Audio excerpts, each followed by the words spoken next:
ওই মাইকের সামনে কথা বলার অভিজ্ঞতা আমার নাই। এখানে তো অনেকে অনেক আলোচনা করতেছেন। এখন এটা হচ্ছে যে এটা একেবারেই হচ্ছে বুদ্ধিবৃত্তিক প্ল্যাটফর্মের মতো হয়ে গেছে। আমি আসলে আছি হচ্ছে যে কি বলা যায়, ত্রিশঙ্কু দশা বলতে যেটা আছে ওইটাই, মানে না বুদ্ধিবৃত্তিক জায়গাতে আছি না রাজনৈতিক জায়গাতে আছি লিয়াজোতে। তো ফলত এই দুইটা জায়গাতে অনেক রকম, মানে এখানে আমি তো বেশি সৌভাগ্য হয় নাই অনেকের কথা শোনার। যেসব কথা শুনতেছি ওই মাঠের ভিতরের পরিস্থিতি, গভর্নমেন্টের ভিতরে পরিস্থিতি, পলিটিক্যাল সার্কেলের ভিতরে পরিস্থিতি এবং আরও অনেক জায়গাতে 3-4টা জায়গাতে পরিস্থিতি, কোনোটার সাথে কোনো মিল নেই। মিল নেই কেন আমি বলি, আমি ভাবছিলাম এই কথাটা শেষে বলবো যে ওই সভা সাহেব একটা কথা বলে গেছে যে বাংলাদেশের বুদ্ধিজীবীরা যে 71-এ মুক্তিযুদ্ধ হবে এটা আজ করতে পারে নাই, এবারও বুদ্ধিজীবীরা ফেল মারছে। তো আমি বলবো যে এই ক্ষেত্রে খুব গুরুত্বপূর্ণ যে এইটাকে বুঝা, আসলে সময়ের সন্তান বলতে একটা আইডিয়া আছে, সময়টাকে বুঝা এটা হচ্ছে আমাদের জন্য গুরুত্বপূর্ণ যে আমরা সময়ের ভিতরে কিভাবে সক্রিয় হব এবং আমরা কিভাবে সময়টাকে ধরব।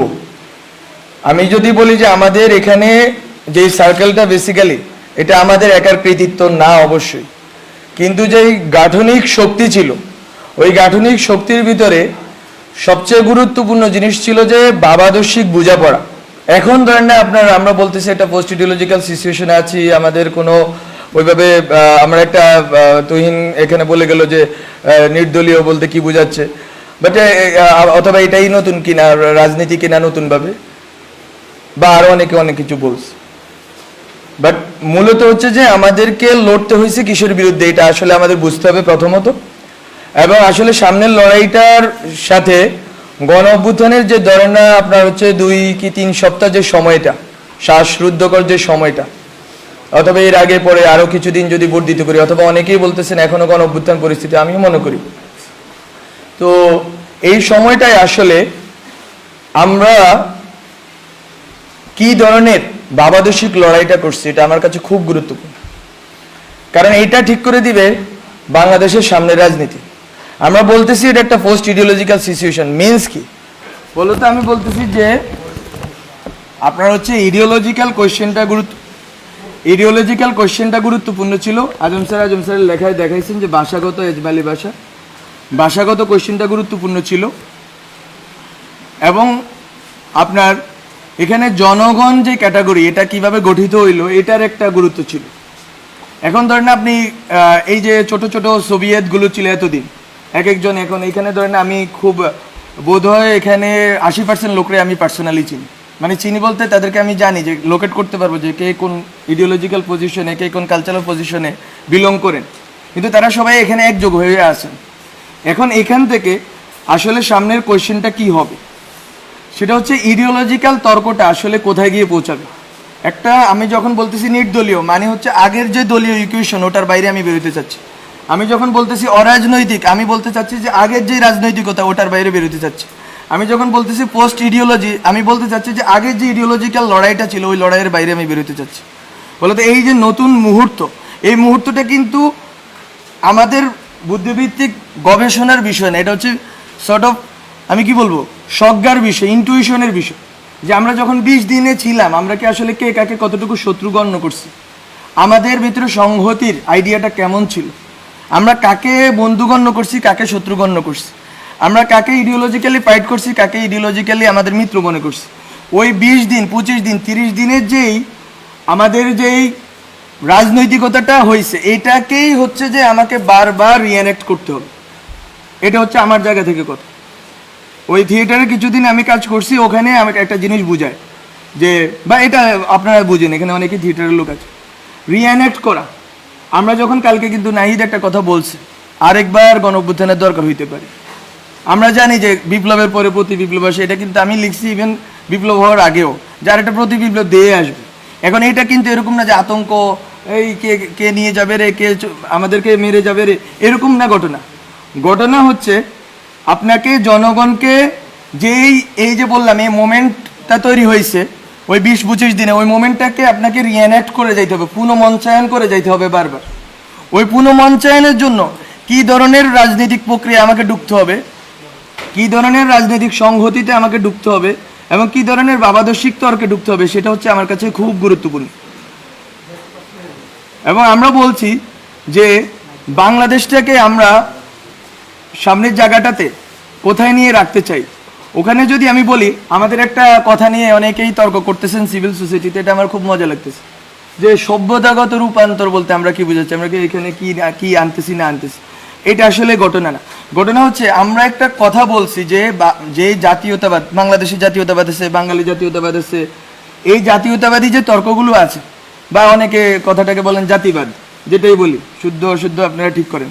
তো এটা হচ্ছে যে এই দুইটা শব্দ, এই দুইটা যে গঠন হয়েছে, যে আপনার বাংলাদেশি জাতীয়তাবাদ, বাঙালি জাতীয়তাবাদ, এই যে দুইটা লড়াই, একদিকে আছে ইসলাম আর একদিকে আছে ইসলামফোবিয়া লড়াই। এই লড়াইগুলোর আপনার সামনের ভবিষ্যৎটা কি হবে, ওইখান থেকে আমরা বলতেছি যে আপনি দুইটা সিভিলাইজেশনের মাঝখানে বসে আছেন, সিভিলাইজেশন স্টেটের মাঝখানে বসে আছেন। আপনি বাংলাদেশ রাষ্ট্রটাকে কোথায় দাঁড়া করাইতে চাচ্ছেন? আপনি কি 71-এর যে মুক্তিযুদ্ধের যেই প্রশ্নগুলো আছে, এটা খুব খুব ভাইটাল কোয়েশ্চেন। মুক্তিযুদ্ধের মানে যেই আপনার চেতনা, গণচেতনা, ওর ভিতর দিয়ে যেই রাজনীতিটা হয়েছে, ওই রাজনীতি দিয়ে কি আপনি টেনে নিতে পারবেন, নাকি মুক্তিযুদ্ধের গণচেতনাটাকে আপনাকে স্ট্রেস করে সামনের দিকে আগাইতে হবে? সামনের দিকে আগাইলে আপনি কোথায় আগাবেন? আমরা বলতেছি ওখানে আপনি যদি সিভিলাইজেশন স্টেট, দুইটা সিভিলাইজেশন, হ্যাঁ তাদের অনেক সংকট আছে, ওখানে কমিউনিস্ট পার্টি আছে, ওখানে আরএসএস আছে, বাট আপনি এই বেঙ্গল যে এটাকে আপনি কিভাবে পুরা দুনিয়াতে দাঁড় করাবেন, এই যদি ভবিষ্যৎমুখী এবং বহির্মুখী প্রস্তাবনা না থাকে, তাহলে ডিজে ভাই আপনাকেই মারবে। ডিজে ভাইয়ের কাজ না আপনার, এখানে বললে আবার শুনে ফেলবে ওরা, তো ডিজে ভাইয়ের কাজ না যে আপনাকে গুলি করা।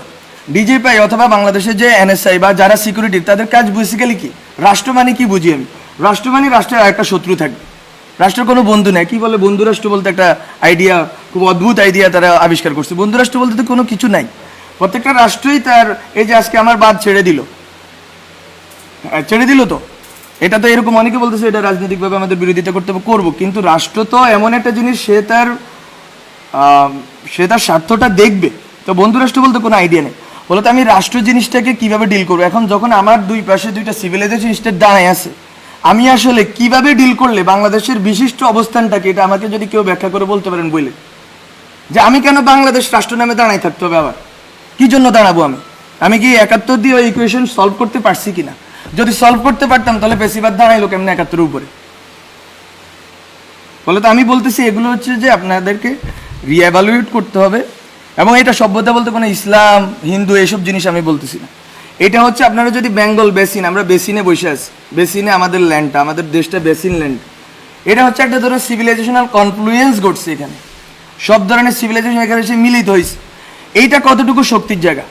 উই হ্যাভ ডিফারেন্ট, আমি বলছি there are many Islams in this world, Islams বলতেছি, তো আমার এখানে একটা ইসলাম আছে, আমি ওইটাকে কতটুকু গ্লোবালি রিপ্রেজেন্ট করব? This is the question of, this is really the question of national integrity and security. এটা অনেকে বুঝতেছে কিনা আমি জানি না। আমার এখানে যেই সেকুলার রাজনীতির কাঠামো আছে, এটাকে তো আমাকে ইনটেক্ট রাখতে হবে। এখন এই সেকুলার রাজনীতির কাঠামো কি, সেকুলার আর সেকুলারিজম, এটা অনেক তর্ক আছে, তালাল আসাদে অনেকে পড়ে বেজে ফেলছে, কিন্তু সেকুলার আর সেকুলারিজমের তর্কে যে আমি এখনো পর্যন্ত ডিল করি নাই, আমি কি এই রাষ্ট্রটা সেকুলার করব নাকি সেকুলারিস্ট করব, অনেকগুলো তর্ক আছে। বলতো আমি, এবং ওই সেকুলারিজমটা কি হবে, ওইটা কি 72 সংবিধানের সেকুলারিজম হবে, নাকি আমরা এখন যখন আমরা বলতেছি, আমরা অনেকেই বলতেছি যে নিউ কনস্টিটিউয়েন্ট অ্যাসেম্বলি লাগবে, কিন্তু তর্কটা দেখেন, খেয়াল করেন, সবাই বলতেছে 72 সংবিধানের কন্টিনিউটি। আপনি 71 ধরতে পারেন, কিন্তু 72 আমি মনে করি ধরতে পারেন না। আপনাকে 72-এর ব্যাপারে ক্রিটিক্যাল হইতেই হবে, এবং অনেকেই ক্রিটিক্যাল আছেন এখানে, রাজনৈতিক বর্গে অনেকেই ক্রিটিক্যাল আছে। বলতো ওই যে রাজনীতিক যে কাঠামোটা গঠিত হয়েছে, ওইটাকে তো আপনি চুড়ে ফেলতে চাচ্ছেন। চুড়ে ফেলতে চাইলে ওই সময় যে সেকুলারিজম আছে, এটাকে আপনাকে তো আবার রিডিফাইন করতে হবে, এবং নতুনভাবে এখন যে সেকুলারিজম আছে, সেই সেকুলারিজম, এখন তো সেকুলার মানুষ, আপনি কি এখানে ধরেন আন্দোলন, আমরা তো স্লোগান থেকে শুরু করে অনেক নাম টামও ঠিক করছি, আপনি কি এখানে দেখছেন কোন স্পেসিফিক? আমরা কি করছি? আমরা বলছি যদি মোমবাতি প্রজ্বলন দাও, বলে দাও, যার ইচ্ছে হবে সে দোয়া পড়ুক। আমরা বলছি 1 মিনিট নীরবতা পালন করবে, যার ইচ্ছে সে দোয়া করুক। আপনি এতদিন কি করছেন? আপনি ঢাকা শহরে বসে পুরো বাংলাদেশের মানুষকে আলাদা করে ফেলছেন। এই আন্দোলনে অনেকেই অনেক ব্যাখ্যা করবেন, উই নো হোয়াট হ্যাপেন্ড। এই আন্দোলনে বাংলাদেশের মানুষ একটা গ্রামের হুজুর কেন অ্যাকোমোডেট ফিল করছে? হাসিনার বিরুদ্ধে না, বিকজ অফ দ্য ল্যাঙ্গুয়েজ। এটারই বলে সেকুলার ল্যাঙ্গুয়েজ। এতদিন সেকুলার বলতে আপনারা যেটা বলছেন ওটারে হচ্ছে যে একটা মধ্যবিত্তের একটা বাবল, আর হচ্ছে আওয়ামী লীগের একটা কাঠামো। তো তো এখন আপনাকে এই যে প্রত্যেকটা বর্গকে রিডিফাইন করতে হবে। রাজনীতি নতুনভাবে করতে হলে আপনাকে প্রতিটা বর্গকে রিডিফাইন করে করে আগাইতে হবে। এবং এখানে অনেক কথা আসতেছে কার কতটুকু স্টেক আছে না আছে, স্টেক সবারই আছে। এখন নাম ধরে ধরে বললে তো এখানে কেউ দাঁড়ায় থাকতে পারবেন না।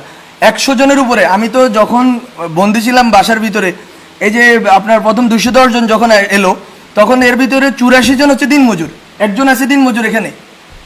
তো কিসের জনতা? আপনি হুজুর মারা গেছে, মাদ্রাসার হুজুর মারা গেছে কয়টা আপনি খোঁজ করেন, আছে কেউ এখানে? নাই। কিন্তু তো আপনি বলতেছেন ইনক্লুসিভ করবেন, সেকুলার করবেন, করতে পারবেন না।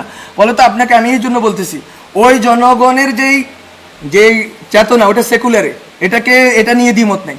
তো ওই চেতনাটাকে তো আপনাকে আবার রিএনেক্ট করতে হবে। ওই রিএনেক্ট করার প্রস্তুতিগুলো তো থাকতে হবে সোসাইটির ভিতরে, এবং ওই বোঝাপড়াটা থাকতে হবে।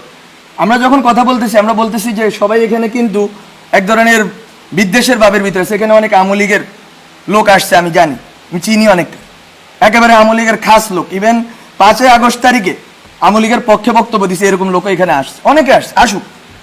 কিন্তু কিভাবে আপনি 71-এর পর রিকনসাইল করতে পারেন নাই দেশটাকে? আপনি 71-এর পর দেশটাকে রিকনসাইল করতে পারেন নাই দেখে সেই যে পাক আছে, লুপ হোলসগুলো আছে, ওইটা বেয়ে বেয়ে ফেসিবাদ দাঁড়ায় গেছে। আপনি জামাত প্রশ্নটা আপনারা টিকে রাখছেন, বলো তো এখনো একই লুপ হোলস তৈরি হবে কিনা? আমি আওয়ামী লীগ নিষিদ্ধ করে দিব? নিষিদ্ধ করব কিসের প্রক্রিয়া করব? আওয়ামী লীগ যারা বিশ্বাস করে, আওয়ামী লীগে যারা ইমান আছে যাদের, তাদেরকে আমি কিভাবে ডিল করবো? তারা তো আমার সোসাইটিতে আছে, তারা তো নাগরিক। একটা টার্ম নিয়ে অনেকেই বিরোধিতা করতেছেন, ছাত্র নাগরিক কেন বলতেছে? বিকজ আমি স্টেট চাই, স্টেটে সিটিজেন থাকে, পিপল অবশ্যই থাকে। পিপল তো কাঠামো, প্রথমকার কাঠামো। আমি বলতেছি এটা ভবিষ্যমুখী হিসাবে, এটা নিয়ে আমরা আরেকটা তর্ক আরেকবার করবো। কিন্তু আমি বলতেছি যে এখানে আওয়ামী লীগের যে লোকগুলো আছে তাকে আপনি কিভাবে রিকনসাইল করবেন? আপনি কি আরেকটা সুযোগ দিবেন ভারত বা অন্য রাষ্ট্রগুলোকে যে এই দেশটাকে বিভাজন করে আরেকটা কোনো জাগরণ মঞ্চ হবে, আরেকটা এই সেই হবে, এবং এর ভিতর দিয়ে আবার দেশটাকে বিভাজন করা হবে এবং পেশিবাদকে টিকিয়ে রাখা হবে? এটা বিএনপির পেশিবাদ হইলে তো এটা বিরোধিতা আমার করতে হবে। বলে তো এই কোয়েশ্চেনগুলো আপনারা মাথায় রাখেন যে রিকনসিলিয়েশন প্রসেসটা কী হবে এই ন্যাশনের। এই দেশের মানুষগুলো একজোট হবে কিভাবে? এই দেশের মানুষগুলো এই যে 20 থেকে 25 দিন একটা ধারণাকে একটা জায়গায় এসে একমত হয়ে গেছে, এবং ওখানে কোনো বিভাজন ছিল না। ওই বিভাজন এই যে ছিল না, এটাকে আপনি রিএনেক্ট করবেন কিভাবে? আমি বারবার এই কথাটাই বলবো, রিএনেক্টমেন্ট নিয়ে ভাবতে হবে। এবং এখানে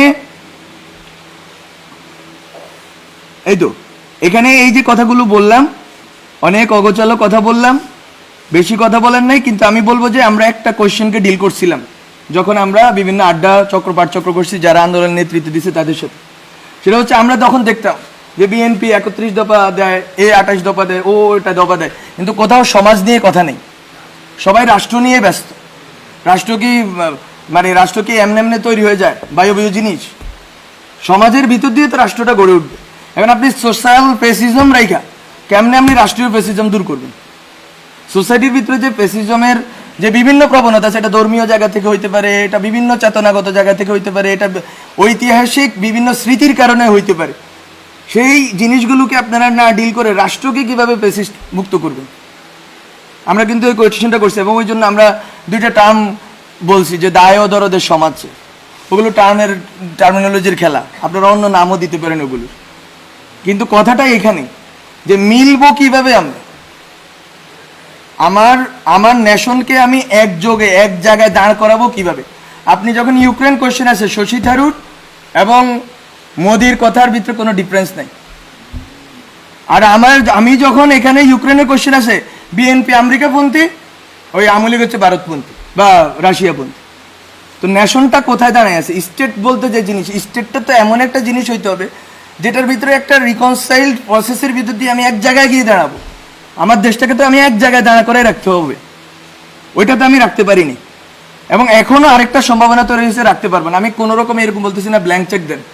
আমি একটু আগে একজনের সাথে বলতেছিলাম ট্যাক্স পেন্ডিং কমিশন করেন, এসব গিমিক নাটক পাটক বন্ধ করেন, এরে ধরছি ওরে ধরছি, সবগুলোর একসাথে আজতে ঢুকায়া আপনি হচ্ছে যে বিচারের একটা ইন্টারন্যাশনাল স্ট্যান্ডার্ড তৈরি করেন, সবাইকে বিচার করেন, অন্যদেরকে ছেড়ে দেন, অন্যদের হয়রানি করা বন্ধ করেন। সিম্পল, এটা এত বড় কিছু না। এটার বিশ্বব্যাপী এটার উদাহরণ আছে, এবং বিচার করার পরে সোসাইটিতে ওই লোকটাকে রিহ্যাবিলিট করতে হবে। আপনি আরেকটা জামাত শিবির বানাইতে পারেন না যে যেখানে দেখবো কি কি কি একটা একটা শিবির দরিয়া ধরা যাবে। আমি কি বলবো ছাত্রলীগের এই কথা বললে এই রাষ্ট্র টিকবে না? বলো তো। আমি বলবো যে আমি অনেক কথা অগোছালোভাবে বলছি। এই জিনিসগুলো হচ্ছে যে আমাদের কনসিডারেশনের, কন্টেম্পলেশনের বিষয়। সেলফ, আমি আরেকটা কথাও বলছি, সেলফ, আমরা ওই সময় সেলফ নিয়ে বলছি। এগুলো আমাদের ওই সময়ের এই বটতলায় বসে 20-30 জনের আড্ডা ছিল ওই সময়। ওখানে বলছি লাইফ স্টাইল যদি চেঞ্জ না করেন একেবারে নিচের জায়গাতে, তাহলেও তো আপনি ফেসিবাদে দাঁড়াইতে পারবেন। আপনার লাইফ স্টাইলের ভিতরেও ফেসিজম আছে। ফলত আপনারা উপরি কাঠামো থেকে ফেসিজম দূর করবেন, সংবিধান সভা বানাবেন, বা মানে অনেক তো খেলা আছে, গঠন আরো অনেক কিছু করবেন। কিন্তু জনগণ, ব্যক্তিটা কোথায় আছে? ব্যক্তি মানুষের যে হাজার হাজার, এখানে অনেকে কথা বলতেছে, এই যে ভাই বললো ইম্পালসিভ হয়ে গেছে তরুণদের ইম্পালসিভ জিনিস। আরেকটা কথাও আছে এটার পিঠে, যে তরুণরা তো ট্রমাটাইজড হয়েছে। ঢাকা শহরের লাখ লাখ, ঢাকা শহরের না, মফস্বল বিভিন্ন এলাকার তরুণরা ট্রমাটাইজড হয়েছে। আপনি তাদের ট্রমা কিভাবে ডিল করবেন? এই মানসিক স্বাস্থ্যের সমস্যা আপনি কিভাবে ডিল করবেন এই নতুন রাষ্ট্র? বলে তো অনেক কোশ্চেন আছে, কিন্তু এই যে ব্যক্তি পর্যন্ত তো পৌঁছাইতে হবে।